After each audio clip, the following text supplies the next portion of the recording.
মানুষ যদি দুটা গালি দেয় চুপ করে থাকে, ও তার আমল নামা নিয়ে আল্লাহর সামনে দাঁড়াবে, আর কিয়ামতের মাঠে বহু নেকি ফ্রি ফ্রি পাওয়া যাবে। এটা কি জানেন? কিয়ামত অনেক নেকি বিনামূল্যে ফ্রি ফ্রি আসবে আমল নামায়। কেন আসবে বলি হাদিসটা। নবী সাল্লাল্লাহু আলাইহি ওয়াসাল্লাম বলেছেন, তোমরা কি জানো সবচেয়ে বড় মিসকিনকে, দরিদ্র মানুষকে, মিসকিনকে? সাহাবীরা বলছেন, আমরা তো মনে করি যার সম্পদ কম সেই মিসকিন। নবীজি বলছেন, না, প্রকৃত মিসকিন সে ব্যক্তি নয়। প্রকৃত মিসকিন সে ব্যক্তি যে কিয়ামতের মাঠে উঠবে উহুদ পাহাড়ের সমান নেকি নিয়ে উঠবে। উহুদ পাহাড় দেখেছেন তো? বিশাল পাহাড়। উহুদ পাহাড়ের সমান নেকি নিয়ে উঠবে। নামাজের নেকি, যাকাতের নেকি, হজের নেকি, ওমরার নেকি, বিভিন্ন নেকি।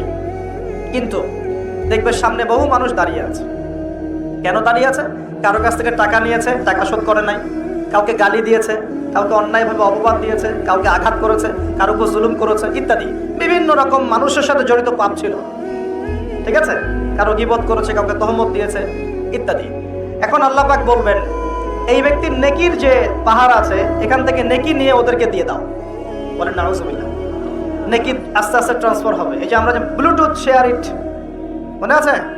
ব্লুটুথ শেয়ার ইট পাস হয় যেভাবে, আল্লাহ পাকের প্রযুক্তি হবে আরো অনেক অনেক উন্নত। মুহূর্তের মধ্যেই নেকি ট্রান্সফার হয়ে যাচ্ছে।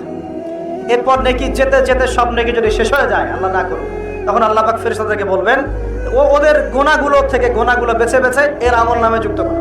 বলে নাউজুবিল্লাহ। এরপর এই ব্যক্তি এই বিশাল বিশাল নেকি অর্জন করার পরেও জাহান্নামে যেতে হবে। আল্লাহ পাক হেফাজত করুন আমাদেরকে, বলি আমি।